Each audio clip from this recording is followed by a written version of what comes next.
السلام علیکم ورحمۃ اللہ تعالی وبرکاتہ۔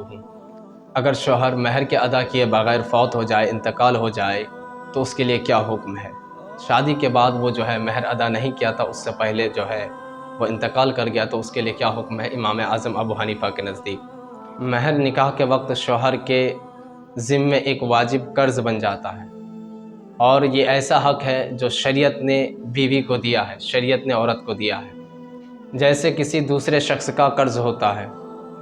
شوہر اگر مہر ادا کرنے سے پہلے فوت ہو جائے تو اس کے چھوڑے ہوئے مال پر وہ قرض بن کر کے باقی رہتی ہے۔ اس شخص کے چھوڑے ہوئے مال پر، جو اس نے دنیا میں مال چھوڑ کر کے گیا، اس مال پر وہ ایک قرض بن کر کے باقی رہتی ہے، وہ مہر۔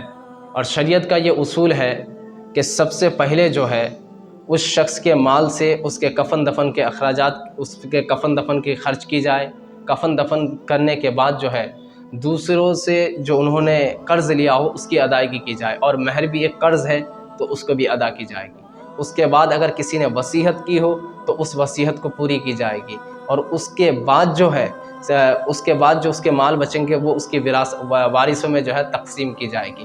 یاد رہے، وارثوں میں تقسیم کرنے سے پہلے اس عورت کی مہر ادا کی جائے گی، اور مہر یہ جو ہے یہ ایک قرض ہے، یہ قرض ادا کرنے کے بعد اس کی وراثت کو تقسیم کی جائے گی اس کے وارثوں میں، تو اس میں بھی وہ حصہ دار بنے گی۔